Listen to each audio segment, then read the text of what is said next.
ಬಂಧುಗಳು ನಡೆದಿರ್ತಕ್ಕಂಥ ಉದ್ದೇಶ ಏನೆಂದರೆ, ನಮ್ಮ ಆರ್ ಡಿ ಪಾಟೀಲರು ಹುಟ್ಟುಹಬ್ಬ ನಿಮಿತ್ತವಾಗಿ ಆರ್ ಡಿ ಪಾಟೀಲರುಗಳು ಅಭಿಮಾನಿಗಳು ಅಪಾರವಾದಂಥ ಜೋರಿ ತಾಲೂಕಿನಲ್ಲಿ ಹೊಂದಿರುವುದರಿಂದ ನಾವು ಇಲ್ಲಿ ಸರ್ಕಾರಿ ಆಸ್ಪತ್ರೆಯಲ್ಲಿ ಎಲ್ಲ ಸಮಾಜದವರು ಎಲ್ಲ ಮುಖಂಡರು ಕೂಡಿ ಇಲ್ಲಿ ರೋಗಿಗಳಿಗೆ ಹಣ್ಣು ಹಂಪಲೆಯನ್ನು ವಿತರಣೆ ಮಾಡುತ್ತಾ ಅವರಿಗೆ ಮತ್ತು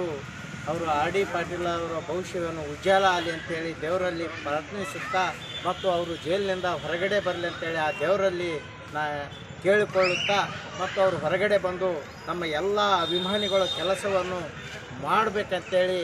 ಆ ದೇವರಲ್ಲಿ ಜಲ್ಲಿ ಬಿಡುಗಡೆ ಆಗಲಿ ಅಂತೇಳಿ ದೇವರಲ್ಲಿ ಕೇಳಿಕೊಂಡು ನಮ್ಮ ಆರ್ ಡಿ ಪಾಟೀಲ್ ಅಭಿಮಾನಿಗಳು ಎಲ್ಲರೂ ಕೂಡಿ ಇಲ್ಲಿ ಜವರಿ ತಾಲೂಕಿನಲ್ಲಿ ಬಹಳ ವಿಜೃಂಭಣೆಯಿಂದ ನಾವು ಸರ್ಕಾರಿ ಆಸ್ಪತ್ರೆಯಲ್ಲಿ